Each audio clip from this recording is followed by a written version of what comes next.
Pinapapasok kita sa bahay ko at ganito ang gagawin mo sa akin? Akala ko tao ka! Hayop ka pala!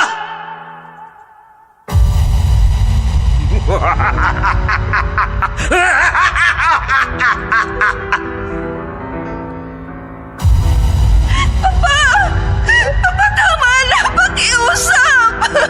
Anak! Niloko tayo ng taong ito! Wawasakin ko siya!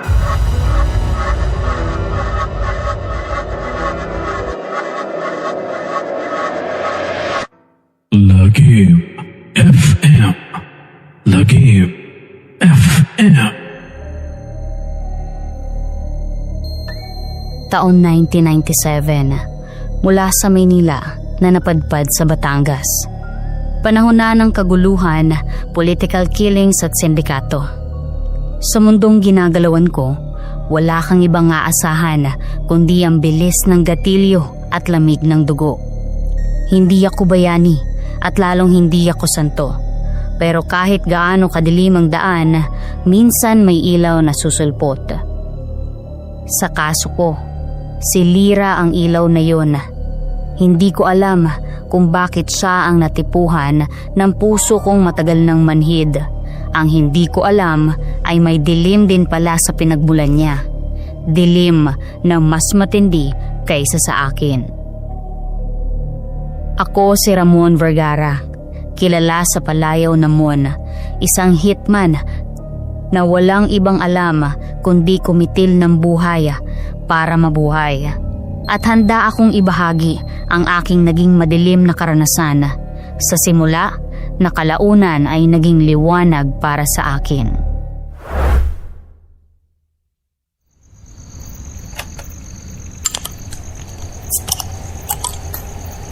So, Moon, narinig ko yung huling trabaho mo sa Malate. 5 tama sa ulo. Ano yun? Gusto mong ubusin ng bala? Ka-Elias, 3 bala lang yung ginamit ko. Yung 2 para sa mga bantay na nagmamagaling. Huwag mo nang paghaluin. 3 ha? Bakit sabi sa radyo parang namasakir ang itsura? Hindi ko nakasalanan kung marupok ang bungo nila. Isa lang ang tinira ko na malapitan. Tumagos hanggang pader. Kaya ang gulo ng eksena.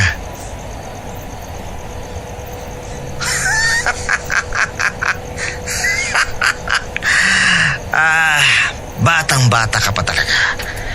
Alam mo, nung ako nagtatrabaho sa ermita, 1 bala lang, Mon. 1 bala lang.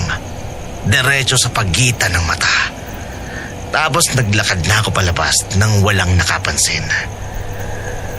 Oo na, lodi ka na. Pero sabihin mo nga, ilang dekada na rin yun. Eh ngayon, iba na ang labanan. CCTV, police, media. Hindi na pwede yung style mo na lakad-lakad at tahimik lang. Yung patay mali siya. Style? Bata, style ko pa rin ang gamit mo. Hindi lang bala ang trabaho natin. Utak din. Kung hindi mo gagamitin ang utak mo, matagal ka ng patay. Utak? Kung utak ang basehan, dapat sana retire ka na. Pero eto ka. Umiinom ka pa rin sa tabi ko. Huwag mong minamaliit ang mga nauna sa'yo, bata. Kung hindi dahil sa akin, hindi ka marunong humawak ng baril nang hindi nanginginig ang kamay mo. Tama ka ron, Kailyas. Pero aminado ka rin. Mas mabilis na ako ngayon. Mas malinis. At kung totoo man na ikaw ang nagturo, ibig sabihin nun, nalagpasan ko na ang maestro ko.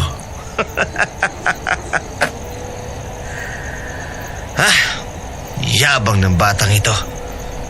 Pero tandaan mo, Mon, hindi laging bilis ang sukatan.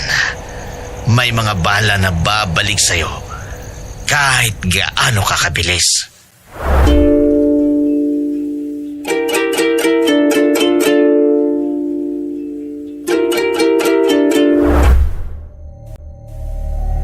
Sa trabahong ito, Kadalasan, after ng pagtira, tahimik lang. Pero kapag kasama ko si Ka Elias, hindi pwedeng walang banatan. Luma na siya sa laro. Ako bago, pero malinis ang pangalan. At gaya ng lagi, nagsimula na naman ang bangayan. Hindi ko na siya sinagot, pero sa loob-loob ko, tama rin siya. Sa mundong ginagalawan namin, walang permanenteng hari. May darating na mas bata, mas gutom, at mas walang takot. At sa gabing yun, ramdam ko na nagsisimula na yung pag-ikot ng gulong.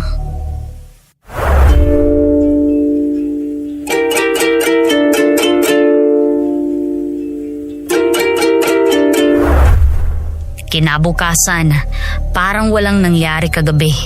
Ganito kami ni Ka Elias.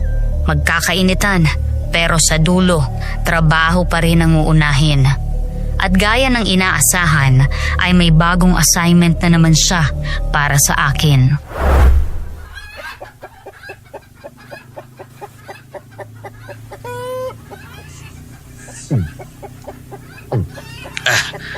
Mon, may bagong target.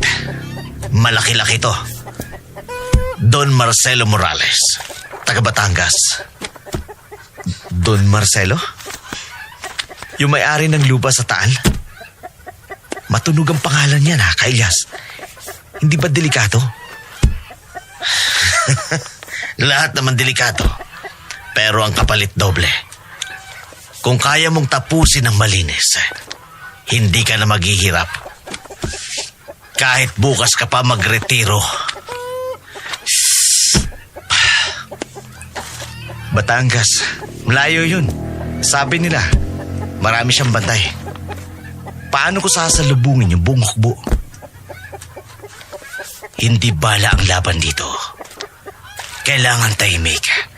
Pag-aralan mo. Kilalanin mo ang bawat galaw niya. Kung mabigat ang kamay mo, mas mabigat ang pangalan niya.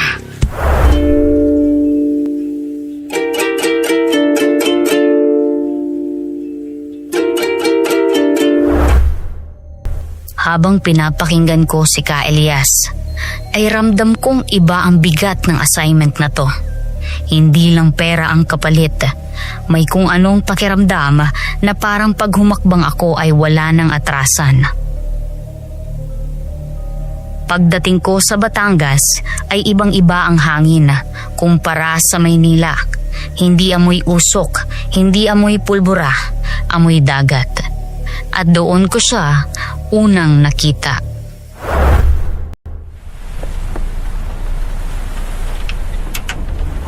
Hi, tatanong ko lang sana kung may alam kang coffee shop dito. Excuse me? Mukha ba akong kape? Naliligaw ka yata. Oo. Pasensya na ha. Hindi ko kabisado rito. Bago lang ako. Halata naman na hindi ka taga rito. Sige, sasamahan na kita. Papunta rin kasi ako ron.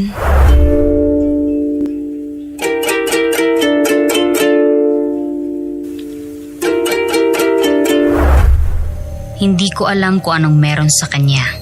Simpleng babae lang sa unang tingin, pero may lakas ang dating. Para bang matagal ko na siyang kakilala. Salamat by the way, Moon nga pala ang pangalan ko. Lira? Tila nahulog ako sa unang pagkakataon na nasilayan ko ang kagandahan ni Lira. At pangalan pa lang ay may kakaibang kilig na para sa akin. Ang hindi ko alam, siya pala ang magiging sugat at lunas ko. Nararamdaman kong mabilis kaming nagkalapit ni Lira, habang lihim kong pinag-aaralan ang bawat galaw ni Don Marcelo. Sa pagitan ng pagmamahal at misyon ay unti-unting nagiging magulo ang mundo ko. Sa madalas naming pagsasama ni Lira ay marami akong napansin. Isang gabi, nang may maliit na aksidenteng nangyari, nasugatan si Lira sa kamay at doon ko nakita ang hindi pangkaraniwan.